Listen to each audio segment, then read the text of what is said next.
Hello, I'm Jamie Hagan, and I'm a contractor with the Minnesota Commission of the Deaf, Deafblind, and Hard of Hearing. My work here includes voter outreach, Census 2020 outreach, preparations for Lobby Day 2021, and doing interviews with the hashtag CanDoAnything campaign. Today, I'm here with Kelsey Dahl and Emery Kevin Dively to talk about their election judge experiences. We will start with the first question.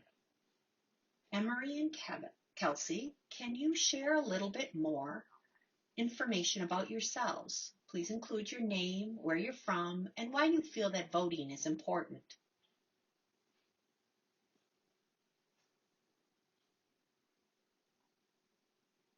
Thank you, Jamie.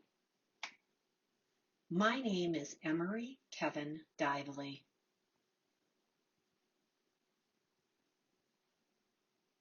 I live in St. Paul, Minnesota. As for why voting is important to me, I don't want my decisions made by the government or other people. I feel strongly about making decisions for myself. For example, I care where our tax dollars go, what the government does, where our legislature does. I want to make sure that I am involved in the decision making on what goes on around me. So that's how I am involved. I vote. For example, issues related to the deaf community. I want to make sure that I speak out and impact how decisions are made. If I don't vote, then my opinion won't be involved with making decisions going forward. That's why I feel strongly about voting. Hello, my name is Kelsey Dahl. I'm from Minnesota, born and raised here. I lived in Golden Valley while growing up, and then I moved to Isanti. Really, the post office recognizes Isanti, but the township I live in is really Athens Township. I've lived here since 2016 in Isanti County. I feel voting is very important because I want deaf-blind, and hard of hearing people to have more access to things that really impact us.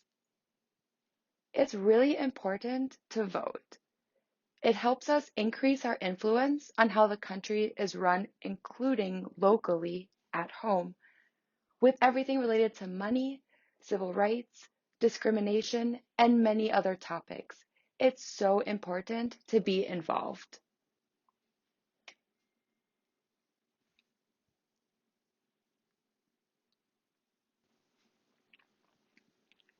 Thank you, Emery and Kelsey, for sharing your experiences and who you are. Now let's talk about serving as an election judge. What are your duties, tasks, and responsibilities? What does an election judge do, actually?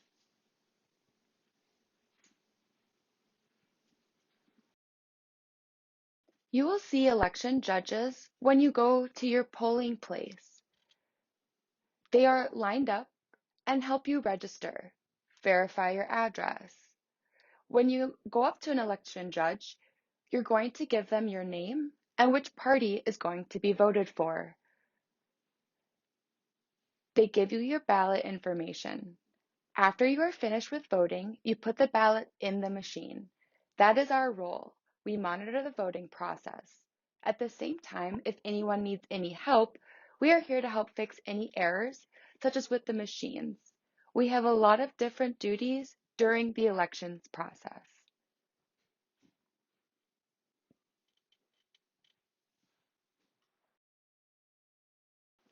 So, for the past 6 years, I have served as an election judge. My experience is a bit different.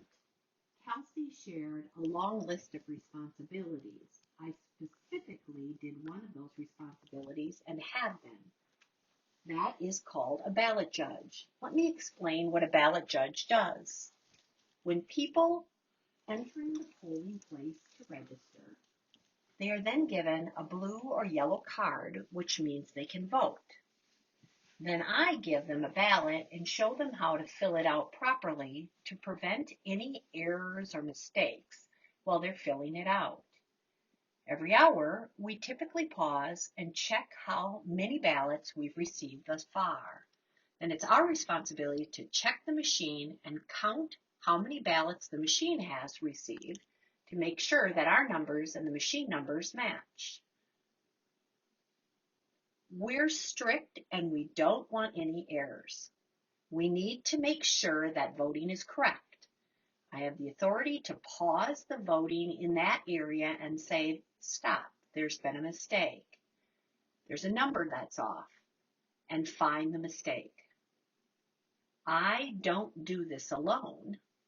There is a team of us working together.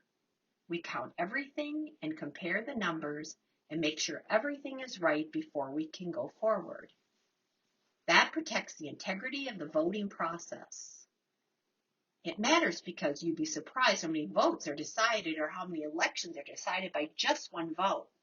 You think it might not be a big deal, but it does happen often. So that's my responsibility and I thoroughly enjoy it. I have no problem communicating with folks there. We're just working with numbers and counting, and so people are good about communicating with me, and I thoroughly enjoyed it.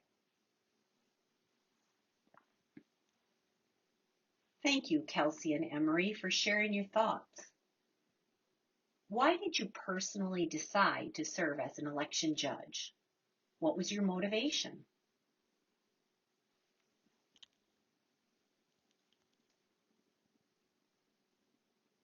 Well, that's a good question. And for me, it's a funny story. It actually just happened by mistake. It was not pre-planned. One day I went to a nearby gas station and I was getting gas. There were some people who were waving at me and I, kind of waved back a little confused. I didn't know who they were. However, I had sensed that they recognized me because I ran for House Representative in 2006 and 2008, and in 2016 I ran 3 times. They recognized me from the campaign. The problem was I didn't know who they were. At first I thought, how am I going to communicate with them? Then I thought, I need to find a way to maintain my communication skills in case I ever decide to run again in the future. Then I got a great idea. I should become an election judge. I researched online to learn the process on how to do that. However, one requirement said that you had to speak English, read and write English. I have no problem reading English, but I am deaf, and so I don't speak. I then told myself, I can communicate. I called, and they would often hang up on me. I asked to have interpreters, things like that. They would often hang up on me. So next I tried email. I emailed back and forth with that contact person. They approved me to get the training. However, they didn't know that I was deaf. It was a game I had to play. So as we got closer to that election judge training, there was a required 2-hour training that I had to go through.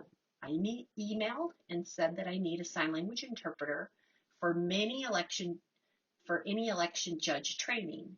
They immediately called and said, I didn't realize you have a lot of deaf people in your area.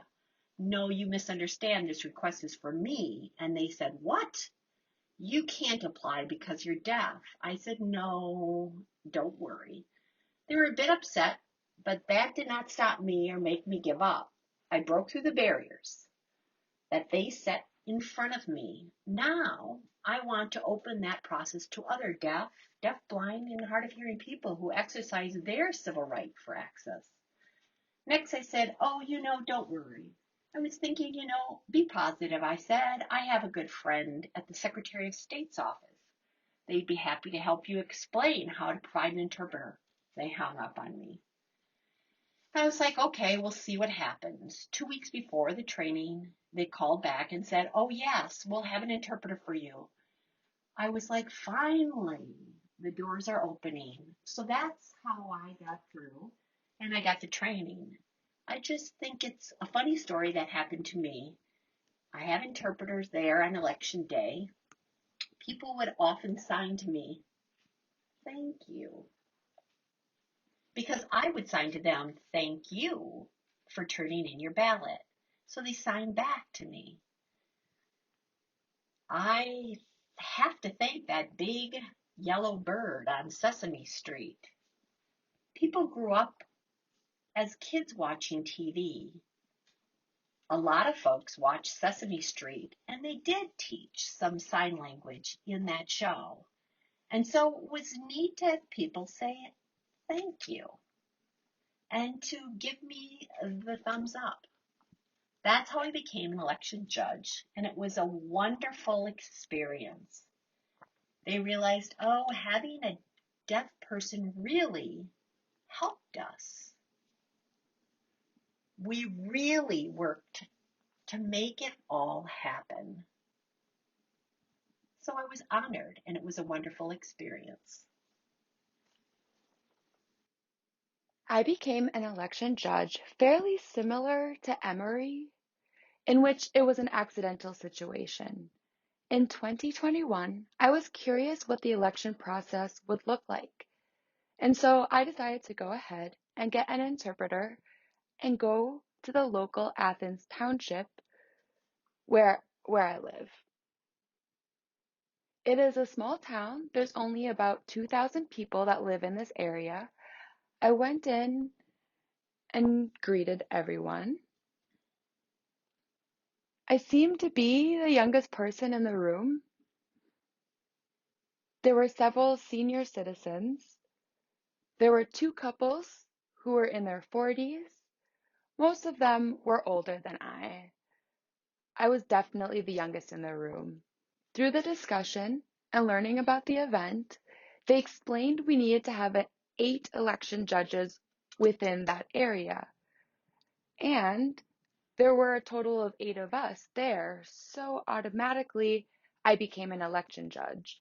It was completely unexpected.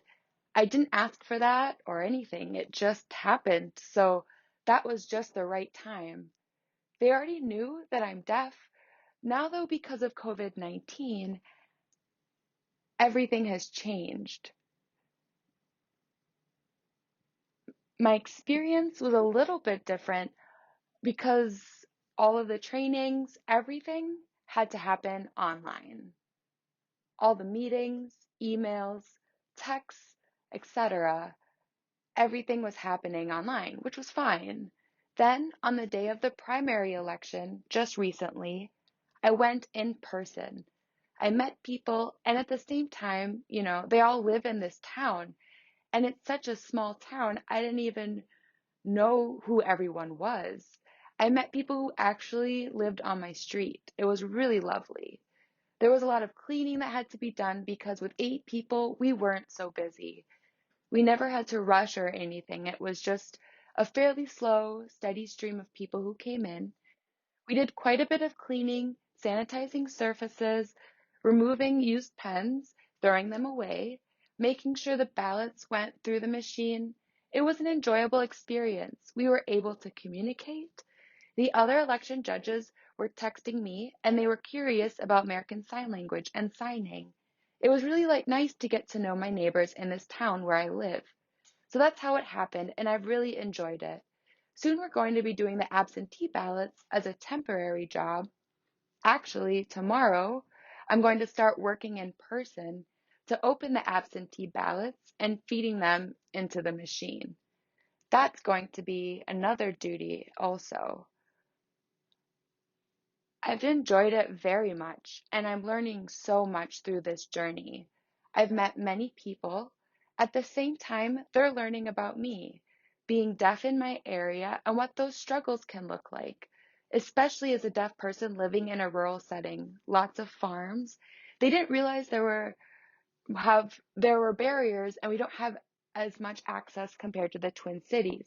Minneapolis and St. Paul have more resources. Our small town, not so much. So it's been a very motivating, positive experience. And really, people are very understanding and supportive, especially with me being deaf. Even in 2021, now, even though we're dealing with COVID-19 and it's a different experience, really, everything is still working out for the most part.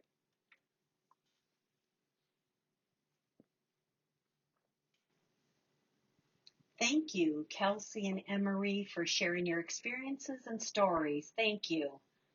Now, as deaf and hard of hearing election judges, what was your experience like working with hearing election judges or members of the general public who approach you for help with voting? How was your training? How did you work it all out? You can provide examples of communication barriers or types of accommodations that were provided during your work as an election judge.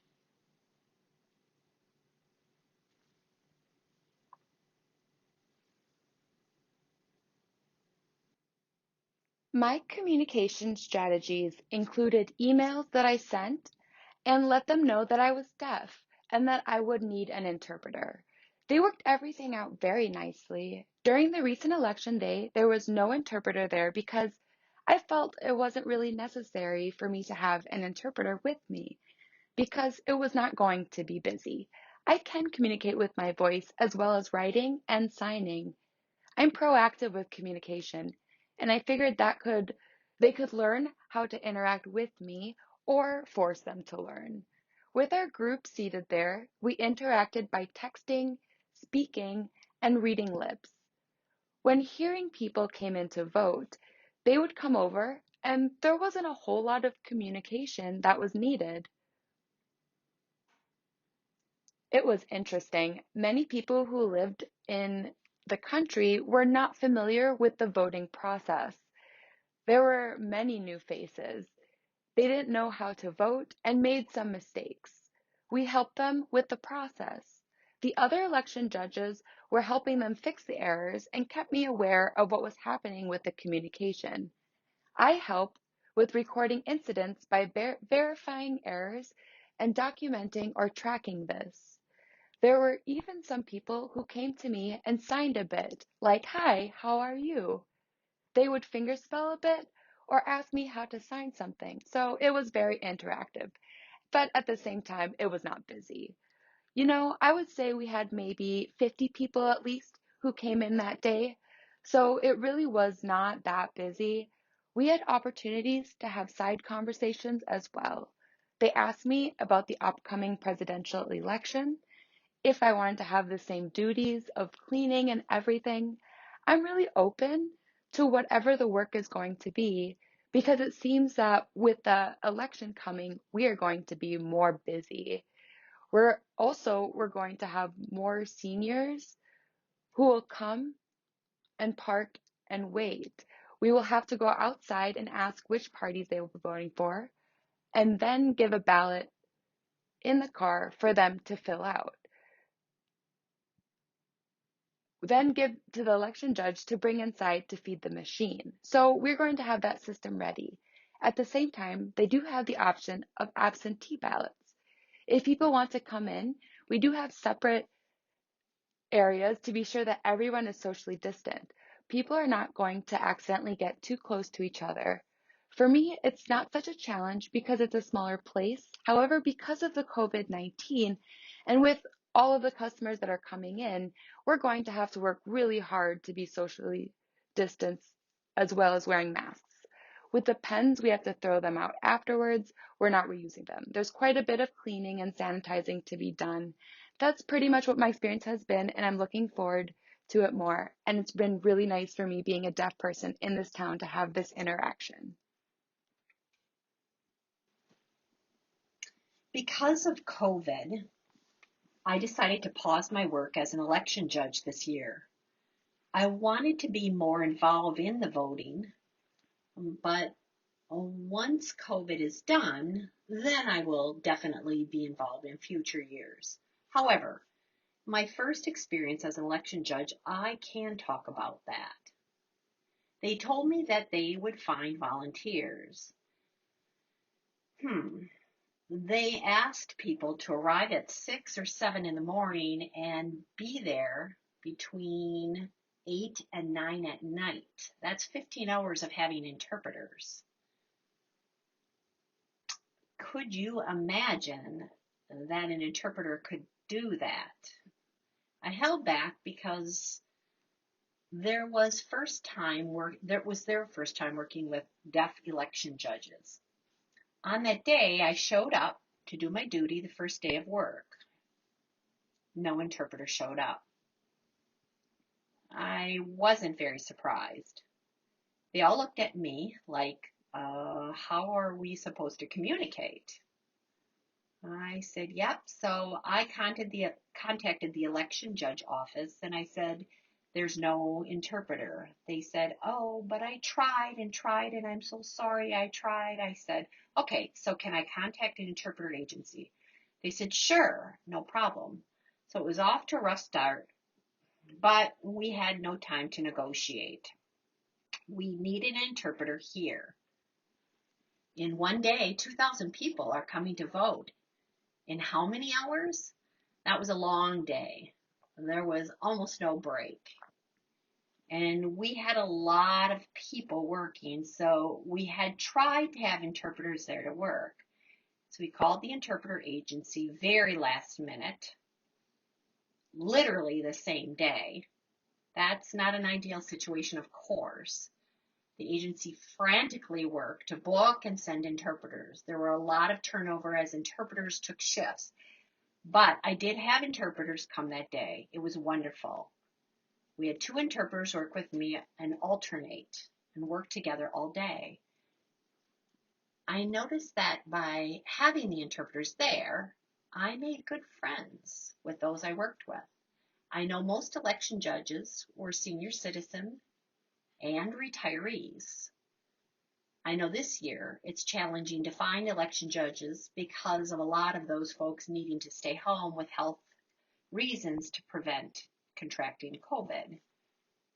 That experience was great with having interpreters there and communicating with folks. Minnesota is a great place for providing accommodations, making sure the access is there. They have machines for blind, deaf-blind, can bring an interpreter, etc. The point is that the election judges can be deaf, deaf-blind, or hard of hearing. And so the chief, I was able to communicate with them because we had to talk numbers, right? And ballots in the process. And so it was great. And I know the process now, well, is more electronic compared to then when I was a judge. It depends on the location, city, and county of how and which technology will be available. However, everything is getting switched to touchscreen machines, and so now because of COVID, they have a lot more rules in place. They have electronic ID verification, they have the glass to prevent folks from getting close to each other. One example that some deaf people do not know, that they do not need to provide government-issued photo IDs if they register in advance. So as an election judge, I let them know that they do not need to share their ID. Hearing folks don't have to. You don't have to unless this is the first time you've registered. It's important to utilize the interpreter if they are there instead of just taking the easy way out and showing your ID. Making sure folks register ahead of time. Through the honor system, they don't have to show their ID. Now we just verify that their name and address matches the list we have. The point is communication is there, and it's not perfect, of course. Over Minnesota, there is a long way to go. But I believe that here in Minnesota, compared to other states, I feel like we are leaders. I know some counties are trying to save money because they are bringing in interpreters as election judges to perform dual roles. I'm not a fan of that. They need to hire professional interpreters for this service. They want interpreters to volunteer as interpreters for election judges. I don't feel that's right. I want our community members to have the experience of serving as an election judge. They view it as providing a community service while I perceive it as more person-centered approach instead. So we need to make sure interpreters are hired for people who are election judge and they are paid as professional interpreters. And I don't want cities to get that bad habit.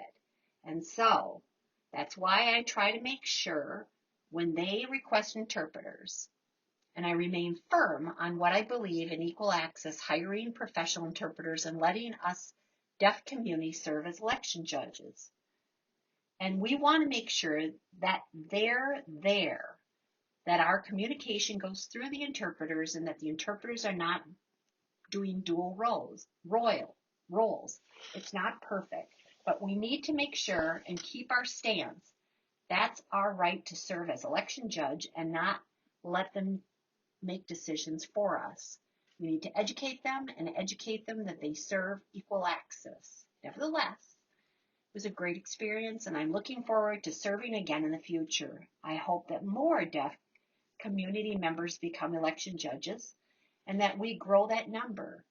Just like what Kelsey said, building those relationships with our neighbors in our area through the interpreters, communicating with interpreters, and we want to build those bonds with our neighbors. I don't want any more of merely smiling and nodding. I want to be communicating with people and build relationships and get to know our neighbors more than we see them on election day. Then we can have those good in-depth conversations. So it's really has been a great positive experience for me. This is a presidential year. What Kelsey said, there's going to be a lot of people voting. It's going to be busy, but I'm thrilled to see that because I'm thrilled to see a lot of people vote, even during COVID-19. We know things are changing, but we want people to go out and vote. Thank you, Emery and Kelsey, for sharing your experiences again. So we are now out of time, so we're going to go ahead and wrap up. I want to thank you again for sharing your stories and your experiences serving as an election judge. And thank you again for your time today, as well as volunteering. So if you'd like more information on how to become an election judge, about being involved with your local parties, you can find that on the Office of the Minnesota Secretary of State website at www.mnvotes.org. You can also contact the Minnesota Commission of the Deaf, Deafblind, and Hard of Hearing voter outreach team for any questions for us as well. So please feel free to contact us anytime with your questions if you'd like any clarification about voting, ballots, etc. Thank you so much for your time, and thank you again, Emery and Kelsey, for sharing your stories. And have a great day, everyone.